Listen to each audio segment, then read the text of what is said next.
Thank you for tuning in to another episode of Locked On Bulls. On today's episode, we'll be talking about AK's comments about building a championship team and how the franchise deserves better. We'll also be asking the question of, is Acme pulling a T-Mac, for those who knows what that means, with draft workouts and sneaking people in the door. We'll also be finishing the show with an interview from Locked On Today with Robert Horry. So that'll be it from us today after the first 2 seconds. We'll get into all that and more on today's Locked On Bulls.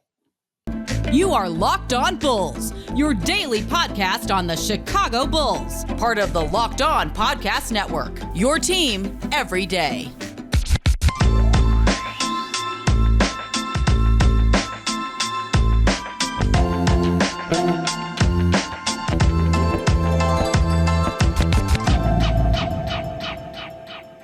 Thank you for tuning in to Locked On Bulls, member of the Locked On Podcast Network, where it's your team every day. That's Pat, the designer, host and creator of the Windy City Breeze. I'm CEO Haize, host and creator of Chicago Bulls Central. And on today's episode, we're getting into some topics. First up, Acme had an interview. This was for the Home of Basketball documentary episode that aired. And he said this: the vision is to win a title. I realized last year that this historic club deserves a better team. The current situation is not enough, and we need to create something better. Pat, that's big. Listen, man, a few words, but those words are powerful. That the club deserves better. They need to create something better. How do you take this quote from AK? This better be what he's saying. Yeah. I honestly, like it's. I don't get excited by press conferences and interviews as much anymore unless you tell me, like, hey, we're going to make a move for LeBron James. Like, I know that AK is working behind the scenes to make the Bulls better. I know that AK is working behind the scenes to do everything he can to bring a championship to Chicago. I would hope he was doing that based on the fact that it's his job to do that. Am I excited that, yeah, he feels that way? Yeah. But I mean, what's he supposed to do? Should feel that. You know what I'm saying? Like, what's he supposed to do? Be like, nah, man, conference finals is the goal next year. Yeah, I mean, like, get eliminated in them. We're hoping for that Miami vibe. You know what I mean? Like, I don't think that there's anything too deep to read into it. I do like that he's talking that way. I do like the way. I will say this, right? The comments that he made with the way that he's going about making the Bulls better, I like. Yeah. I mean, the thing is it'd be different if there was a bunch of empty. The fact is, if you ever have a GM that literally says, "Hey, no, we don't care about winning no title," that's the quote. That's what needs to be earth shattering there. But the fact that AK has shown improved, the fact that it's been a little over 2 years and he's completely turned this team around. Yeah, we had some roster flaws still last year. We had some issues with big man depth, things like that.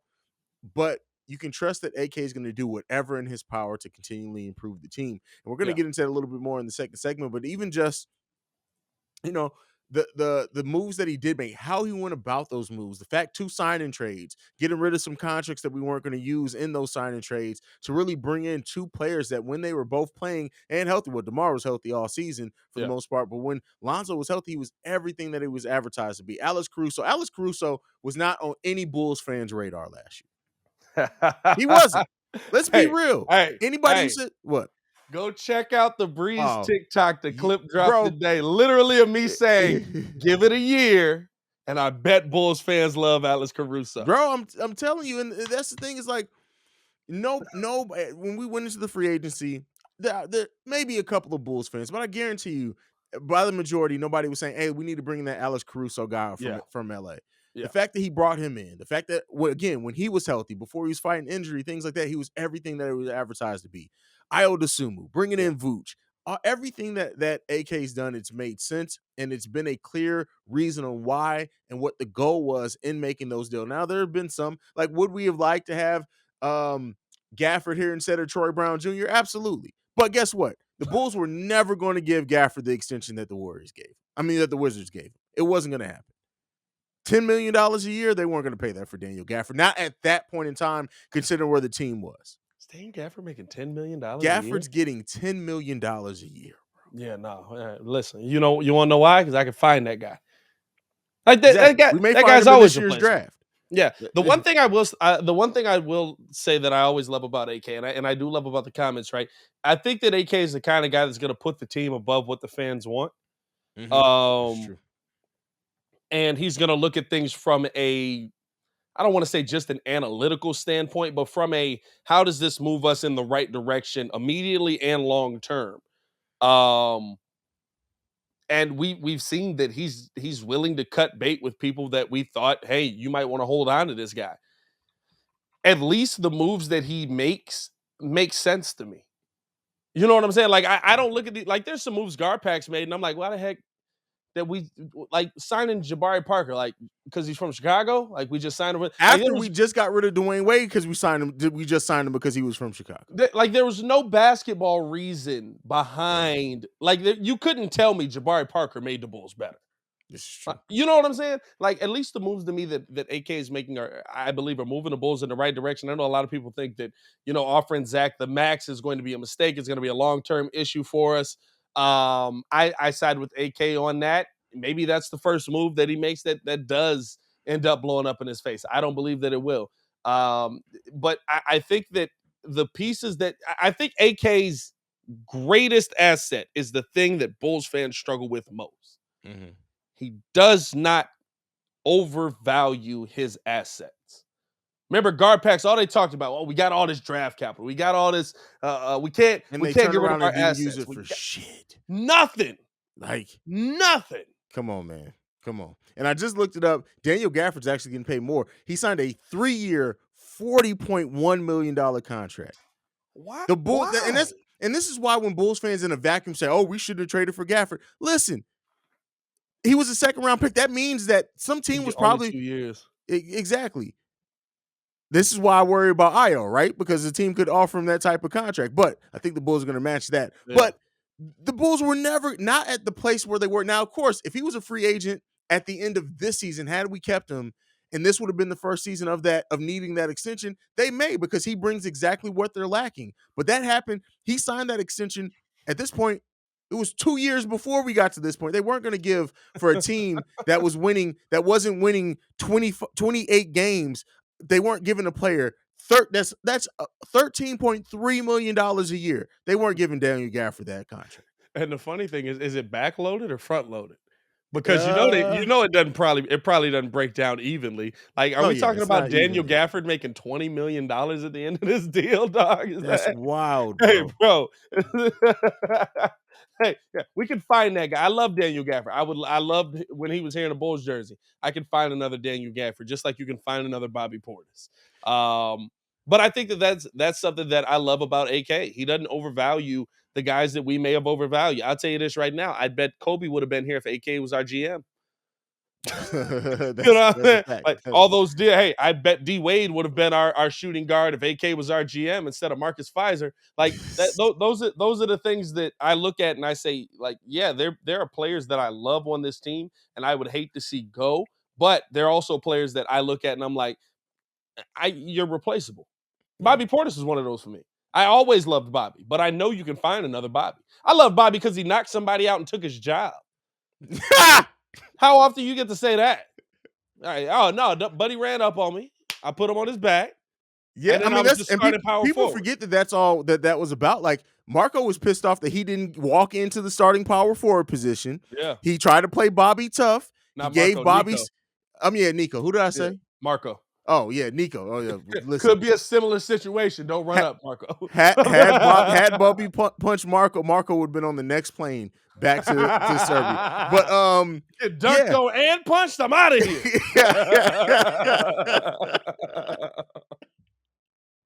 Oh man, that's wild, fam. But yeah, Daniel Gafford, bro, like. The first year of that contract is $12 million. So it's backloaded. $12 million, 13.3, and then 14.3 in the final. That's not bad. That's not bad. That's good for him. I'm shout out to him for getting his money. But the Bulls were never giving him that much money. Yeah, no, I'm not giving you that much money. Not to be. I mean, nah. That's okay. It's actually broken down like that. It's actually not as bad as I thought it was, but I can find that, and I think AK will find that. I think he will as well, and probably for less money than that. Daniel Gafford is going to be getting paid more than Mitchell Robinson will probably next season.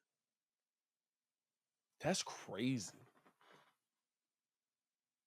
That's all I'm going to say. That's crazy. That's all. I think his extension actually kicks in 2023, but still, that's crazy. That's crazy, though.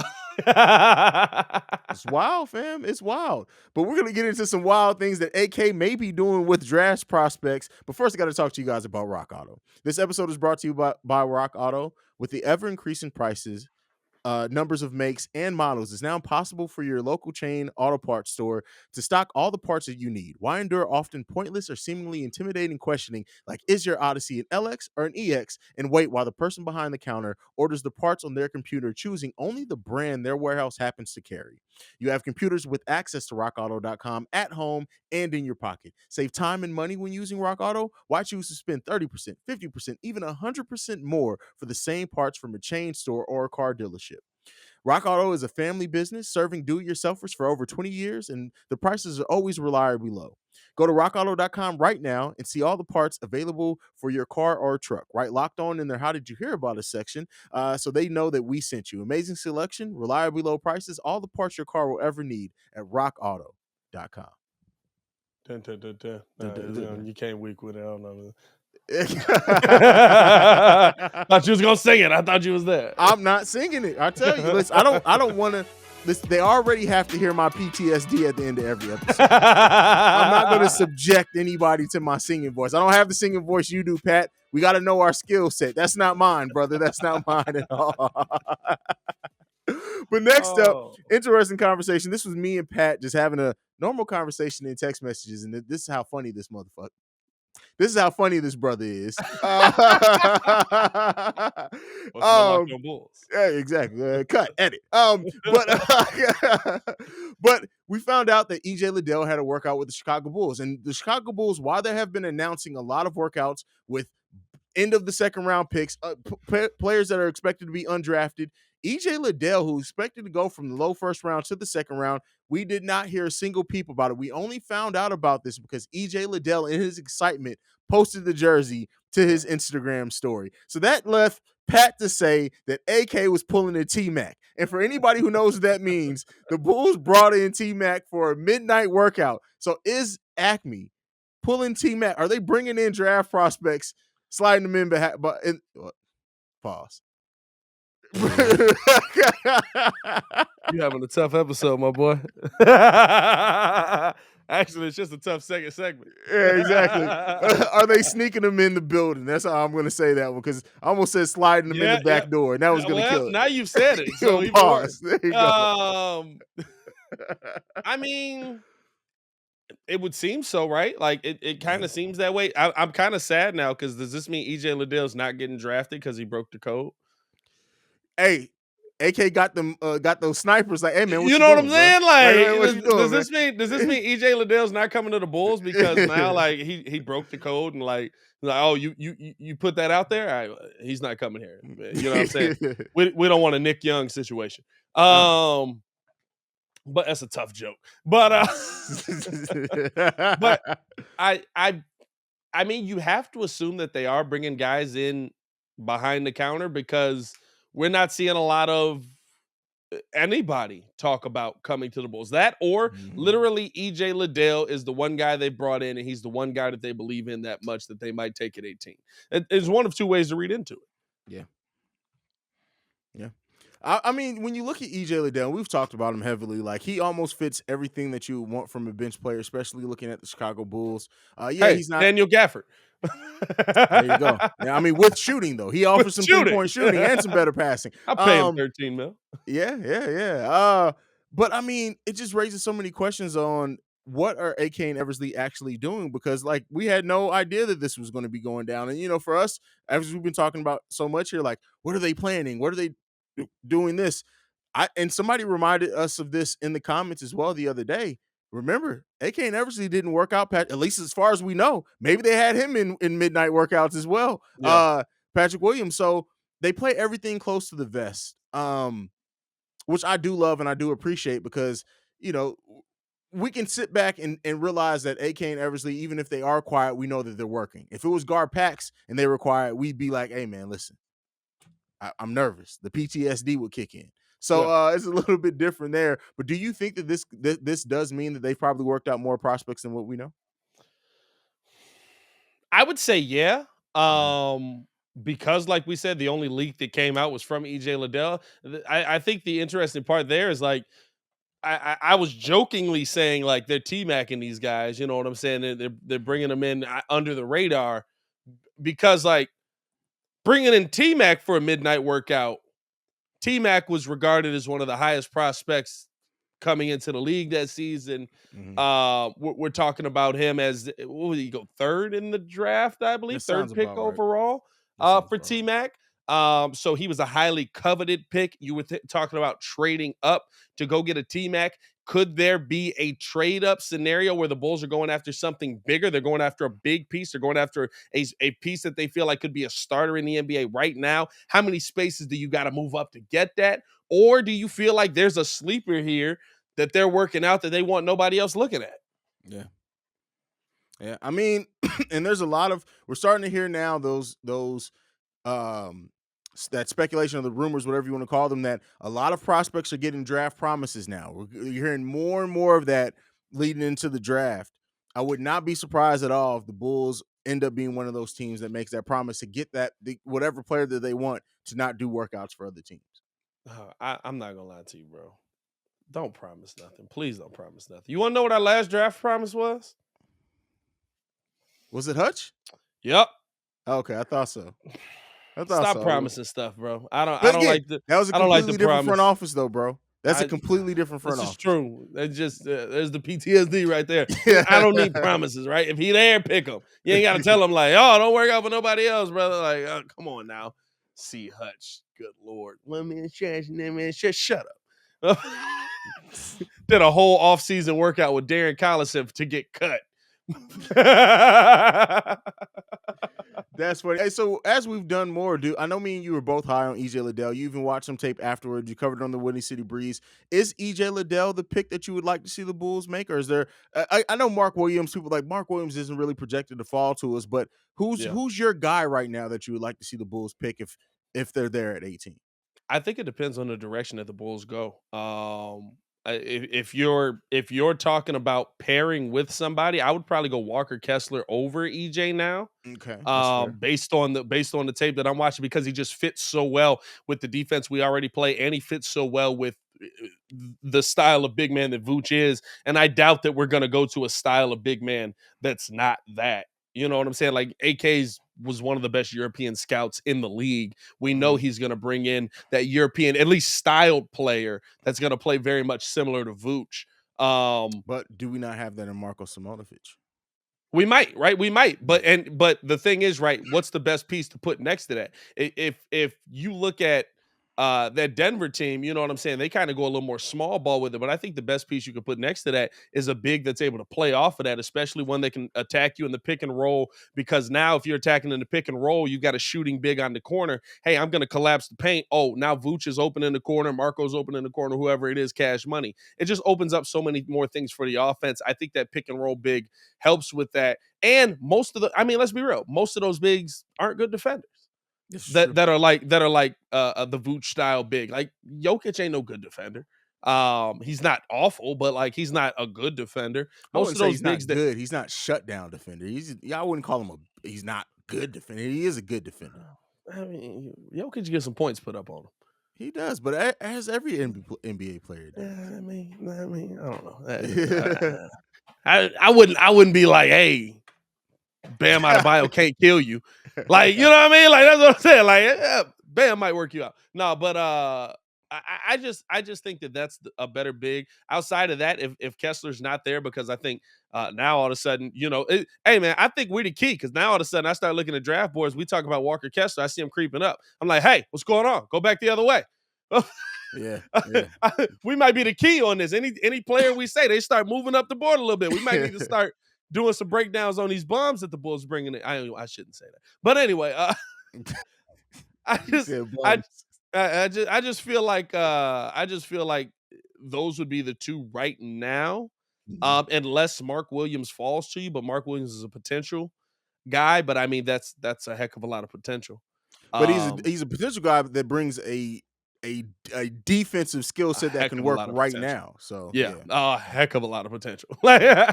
So if Mark Williams for some strange reason starts to fall, yeah, bring him in. Like, But I think those were probably my 3. I haven't gone in depth on Tari Eason yet, but I don't think he's gonna fall to us. I think last I saw for him, he was shot No, up the Tari board. Eason actually been falling the last Has week he? or so. Yeah, he's fallen a couple of spots the last week or so. Okay, so So I might have to look at him and see what he's able to bring. I know he runs the floor like a gazelle, so I like that. What about you? What do you got going at 18 right now? E- Who's your number one? EJ Kessler, and then also Osman Diabate, or whatever his last. Like I always kill his Mm, first name, but Diabate definitely is on my list as far as if I had to go 3.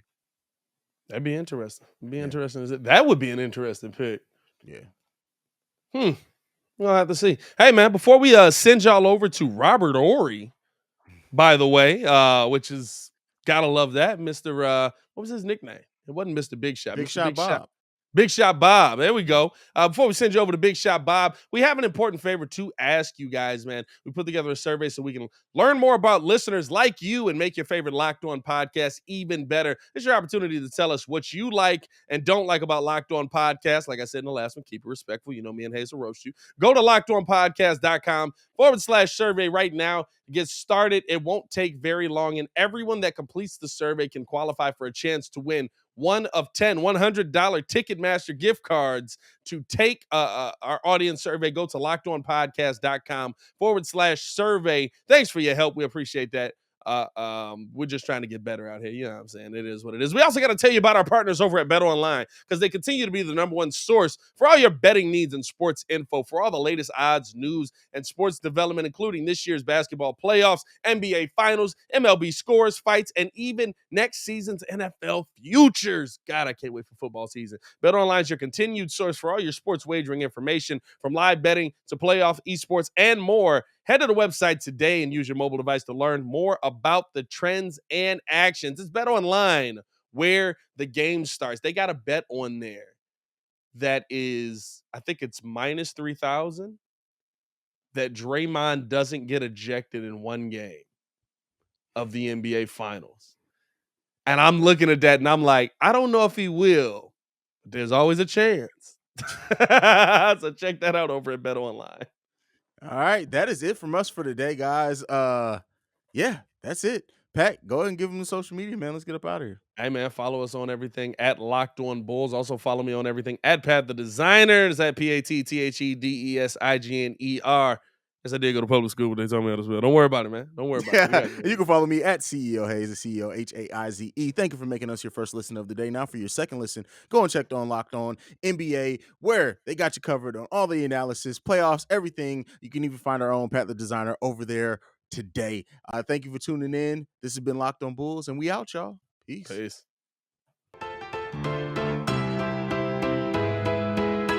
The Golden State Warriors are minus 150, the favorites in the NBA Finals against the Boston Celtics. Joining me now, Robert Horry, 7-time NBA champion, is here courtesy of BetOnline. Check out BetOnline for all the up-to-date lines on the NBA Finals, Finals MVP, Finals props, and each and every game line. This is great to have you here. Why do you think, because the line has moved a little bit in the Celtics' favor, why do you think there are people that like the Celtics matchup against the Warriors? Because the smart people know defense wins championships. And if you look at the Celtics team, they got 2 players on that team that made the all-defensive team. You know, Smart, of course, defensive player of the year, but Robert Williams is one of those guys that is an eraser. He can block shots. He can, he can erase a lot of mistakes that you make on the perimeter. And you think about, you got Brown, Tatum, and Smart, who can get up on people defensively and funnel them to that guy. Next thing you know, it's getting blocked.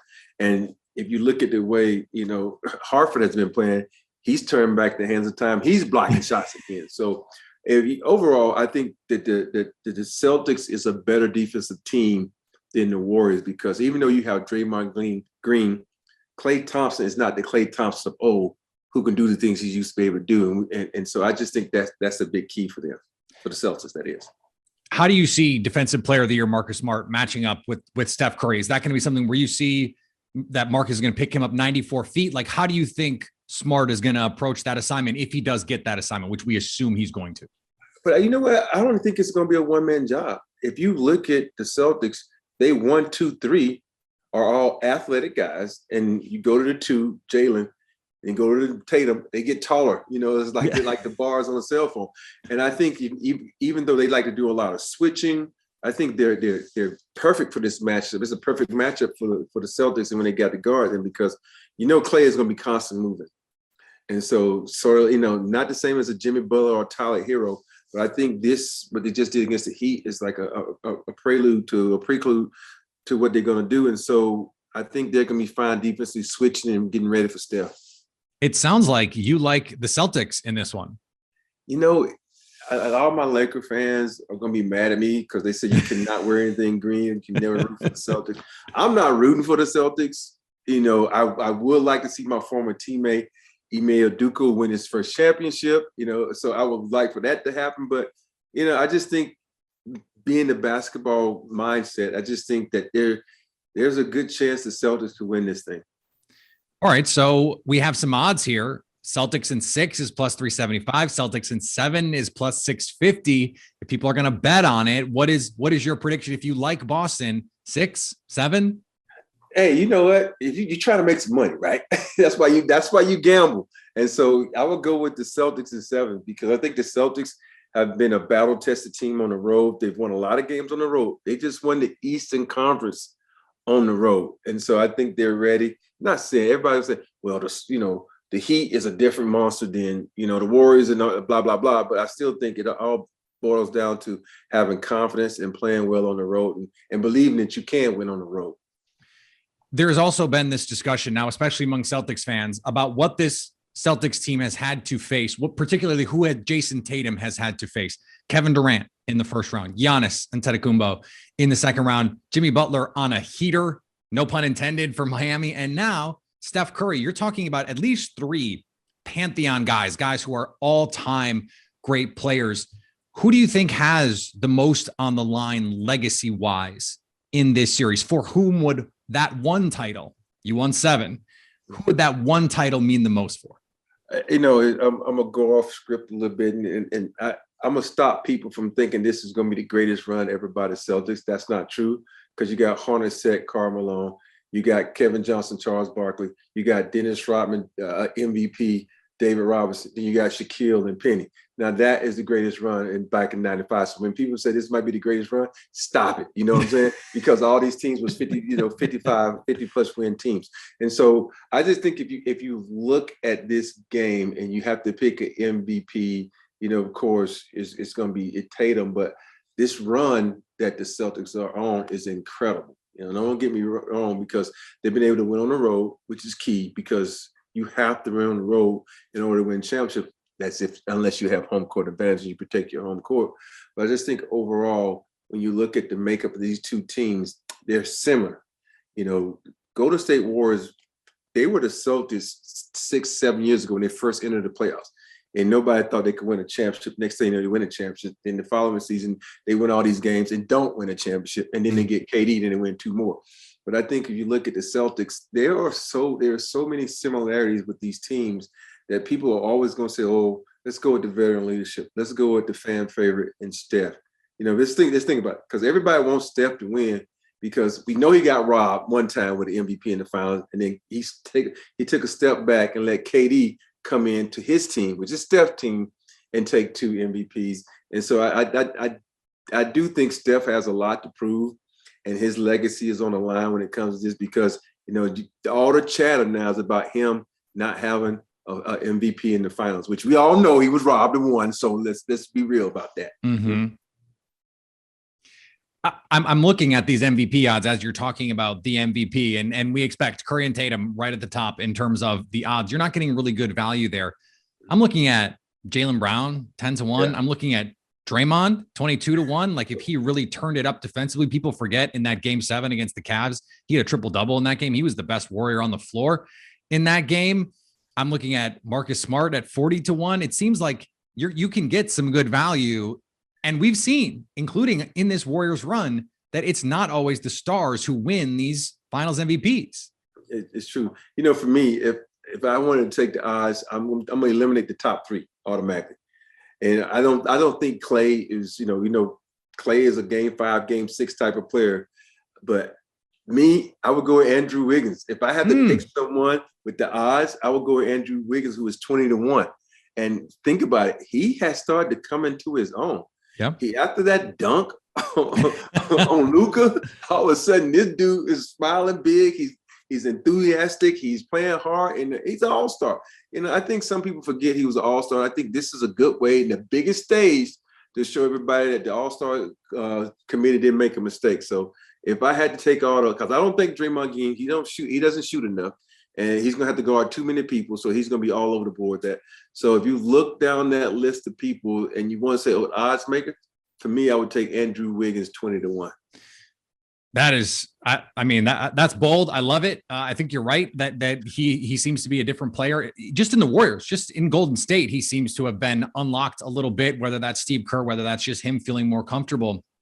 We're talking about legacy, and you have been on some teams that have gone on these multi-year runs that have been what we might consider dynastic, right? There have been some discussions here. If the Warriors win one, that because it's the Clay, Steph, Draymond core with Steve Kerr, that this has to be considered part of the Warriors run and that we have to call them a dynastic team. Where do you fall on that discussion? If they win one, are they a dynasty? You know what? I will put them in that category as a dynasty. Because they was riddled with injuries, right? 2 years, Clay was out, then Steph went out. You say, okay, we'll give them a Phil Jackson asterisk by those 2 years.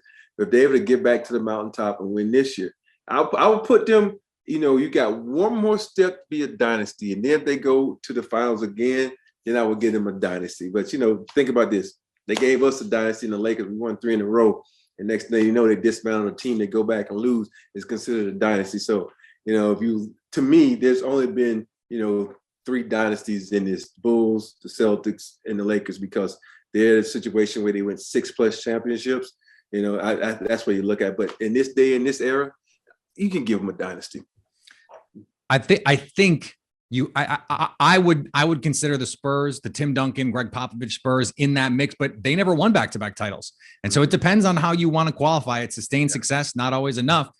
I think if you're a Boston fan, you're going, why can't we have that sustained run? We've got these 2 young superstars, Marcus Smart, Defensive Player of the Year, who's coming into his own a little bit defensively. It seems like they've unlocked some things with him as their pure point guard in initiating offense because he doesn't have to create for everyone. They've got Tatum and Brown who can create for themselves. I mean, what do you think the chances are that they could be not the next dynasty, but the next team that you have to deal with in the Eastern Conference? Like, okay, they're going to be there every year until further notice. I think you look down that line and you says, okay, Tatum, first team, max. Brown, max. Smart, max. These are super max contracts these guys potentially can get. So now since I cover the Lakers got $40 million guys, $40 million guys. They can't get nobody else on the team unless they do some hell of a drafting, and they get those guys that's going to be there. But it boils down to payday, man. If you're going to stick around and get paid, or you're going to have that one falter and say, we didn't win a championship, we need to make a move because, they exploited us in this area. We need to get someone in, and they trade one of those guys. People do dumb things like that. Well, GMs, I should say. So I think they have the potential to make a long run. They're just going to have to stick together and do what a Tim Duncan would do and say, I'm going to take less money so you can sign a Tony Parker, you sign a Manu Ginobili. But are these guys now, selfless enough where they say, hey, you know what? I don't want to make $40 million. I'll make $30 million. I don't think so. I think every guy now is trying to get their bag so they can say, you know what? At one point in my career, I was making 50, 40 million, whatever it may be. So that's going to be the key though. It boils down to money if they can keep that team together. All right. Not a finals question, but I can't talk to Big Shot Bob and not ask you this question. Which of your big shots is your favorite? I grew up a Lakers fan, a huge Magic Johnson fan. And one of my biggest thrills before I even made it to the NBA, I got to play one-on-one with Magic when I was being scouted by the Lakers coming out of college, coming out of University of Alabama. So the shot I made against the Sacramento Kings in 2001 to win that game is probably my favorite. And don't get me wrong, I love what I did in Houston. I love what I did in San Antonio.